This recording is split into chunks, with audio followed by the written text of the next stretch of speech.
Hello guys, नमस्ते, सलाम, राम राम, सत श्री अकाल। होप आप सब स्वस्थ होंगे और एकदम मस्त होंगे। और सुबह की खूबसूरती दिख रही होगी आपको। सुबह के बजे हैं 7:30 और हम जा रहे हैं बहुत ही इम्पोर्टेंट काम से।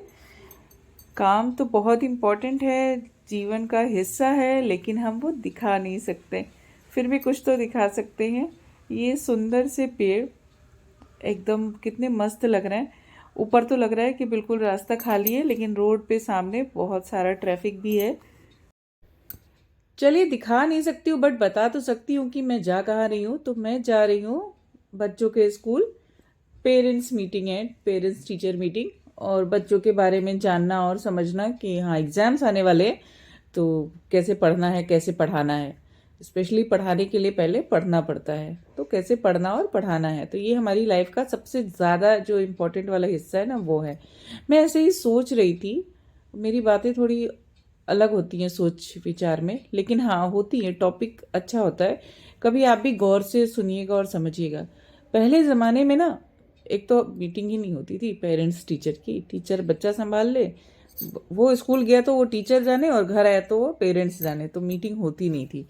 तो बच्चे अपने आप ही ज़िंदगी जीते रहते थे। मतलब ऐसे कड़ियाँ जुड़ती नहीं थी पेरेंट्स और टीचर के बीच में। शायद मैं गलत नहीं हूँ तो ऐसे ही होता था पहले के ज़माने में पढ़ाई है। और मतलब अभी मेरे टाइम तक तो फिर भी ठीक है कि पेरेंट्स बुलाए जाते थे, बट और पहले के ज़माने की बात करें। चलिए, और उससे पहले की बात कर लेते हैं। ज़रा राजा महाराजाओं के टाइम पे आ जाते हैं। अच्छा, पहले के जो राजा महाराजा थे ना, वो लोग रहते महल में थे, सोने चांदी के बर्तनों में खाना खाते थे। मतलब सारी सुख सुविधाएं थी। लेकिन बच्चों को जो है पढ़ाई लिखाई के लिए ना, वो गुरुकुल ही भेजते थे। गुरुकुल, जहाँ पे जाने के बाद बच्चे को, मतलब वो चाहे तो लग्जरी दे सकते हैं। वो घर पे टीचर रख के पढ़ा सकते हैं, उनको गुरु को हायर कर सकते हैं। लेकिन ऐसी क्या ज़रूरत थी उनको गुरुकुल भेजने की।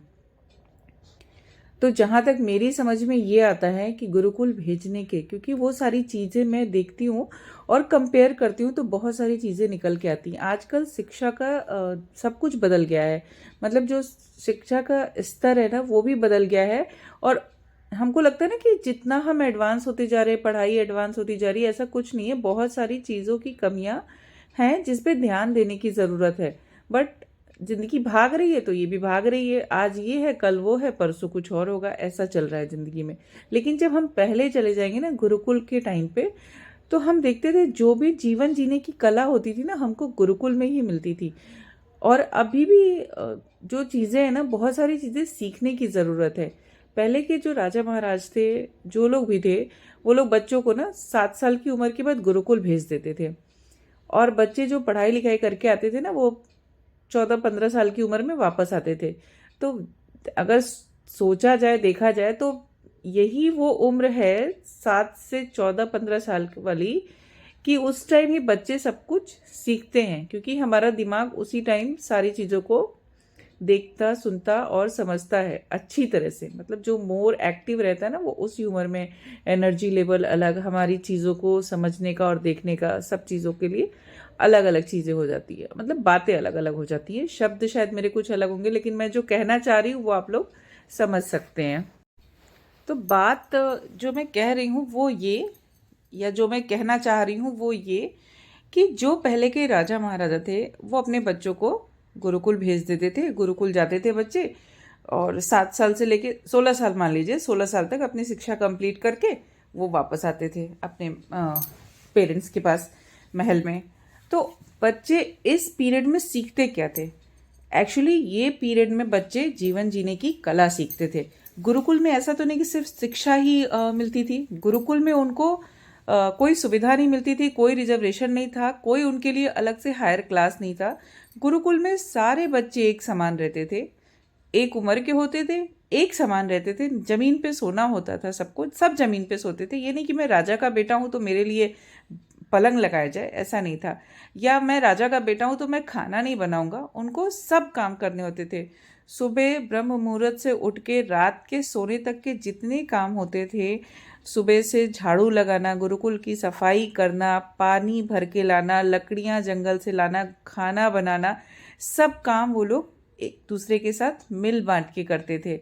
तो इसमें बहुत सारी चीज़ें, ये काम नहीं होते हैं। जब काम बोलते हैं ना, जैसे आजकल हो गया है कि बच्चों से काम नहीं कराना है, बच्चों को डांटना नहीं है, बच्चों को कुछ बोलना नहीं है, तो ऐसा नहीं होता था। जब बच्चे ये सब कुछ करते हैं ना एक साथ, क्योंकि सब अलग अलग जगह से आए हैं, सबके मूड अलग अलग हैं, सबके काम करने का तरीका अलग अलग है, तो मन सबका अलग अलग होता है।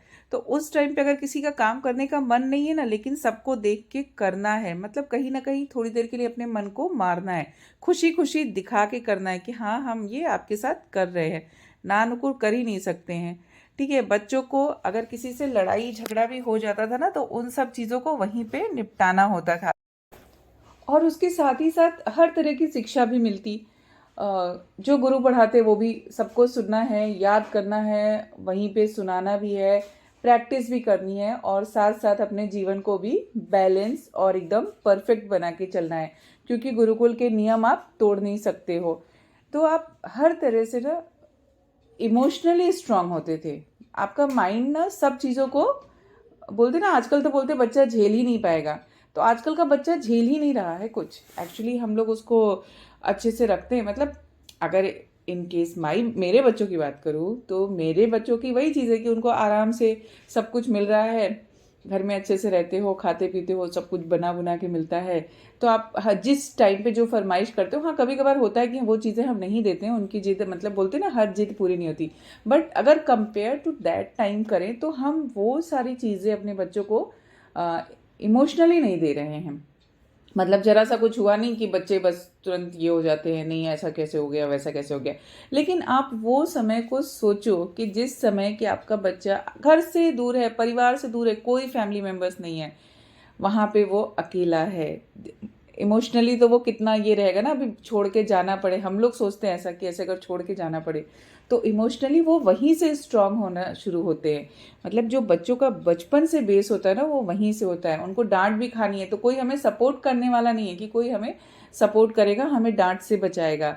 हमें अगर किसी के सामने हमें बेइज्जती भी सहनी है, अगर, क्योंकि पहले के गुरु ऐसे अकेले में नहीं डांटते थे ना, आपको वहीं पे डांटते थे पूरे क्लास के सामने, छड़ी से मारते भी थे, शायद मैं गलत नहीं हूँ। तो पनिशमेंट भी अलग अलग तरह के होते थे कि आज तुमको थोड़ा एक्स्ट्रा काम करना है, आज तुमको लकड़ियाँ ज़्यादा उठा के लानी है। तो ये सारी चीज़ें, अब मैंने वो ज़माना देखा नहीं है, बट हाँ कहानियों में पढ़ा है, सुना है।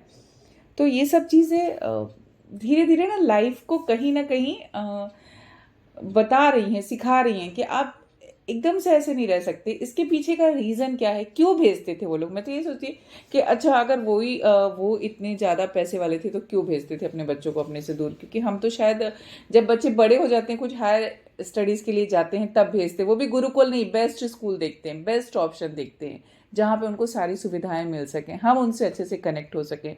बट वो टाइम पे तो कुछ भी नहीं होता था। और तो भी हमारे देश में बहुत सारे ऐसे महान जो लोग हुए हैं, चाहे वो साइंटिस्ट हो, चाहे किसी भी फील्ड में हो, तो उनके बारे में हम हिस्ट्री में पढ़ते हैं, देखते हैं, और पता चलता है कि हाँ उनका जीवन कैसा था, और फिर वो कहाँ से कहाँ तक गए, कैसे आगे बढ़े, ये सब चीज़ें, सब ये जितनी बातें थी ना, इन सब का जो सार है, जो कहने का मेरा मतलब है, वो ये कि पहले के टाइम बच्चे बचपन से ही इमोशनली स्ट्रांग हो जाते थे, मेंटली वो बहुत ही स्ट्रांग रहते थे। बट आजकल के बच्चों में वो सब चीज़ें नहीं हैं। क्यों नहीं है, उसके पीछे रीज़न बहुत सारी चीज़ें हैं जिन पे हमें फोकस करना चाहिए एज अ पेरेंट्स। बहुत ज़रूरत है इन सब बातों पे फोकस करने की कि हम बच्चों को क्या दे रहे हैं। हम बच्चों के साथ हमेशा नहीं चल सकते। अभी के टाइम में जब बच्चे 12-14 साल 15 साल के हो जाते, तब वो घर से बाहर निकलते, मतलब थोड़ा आसपास की दुनिया देखते, या और बड़े हो जाएंगे तो वो कुछ स्टडीज़ के लिए बाहर जाते, और वो मेंटली स्ट्रांग नहीं होते, तो उनके ऊपर एक अलग प्रेशर रहता है। वो समझ नहीं पाते हैं कि क्या करें, क्या अच्छा है क्या बुरा है। देन हम अगर पेरेंट्स से बोलेंगे तो अभी तक कैसा सब कुछ पेरेंट्स ऐसा करते हैं, तो वो एक उम्मीद लेके घर से बाहर निकलते हैं। तो कहीं ना कहीं बहुत सारे बच्चे पेरेंट्स से भी सारी बातें नहीं शेयर कर पाते हैं, और शेयर करेंगे तो उनके अंदर भी एक चीज़ रहती कि डर सा रहता है कि अगर ये बात सही नहीं लगी पेरेंट्स को, तो या ऐसा हुआ वैसा हुआ, तो बहुत सारी चीज़ें रहती। तो इम्पॉर्टेंट है कि बच्चों को हमें इमोशनली और मेंटली हेल्दी बनाना है, उनको स्ट्रॉन्ग बनाना है।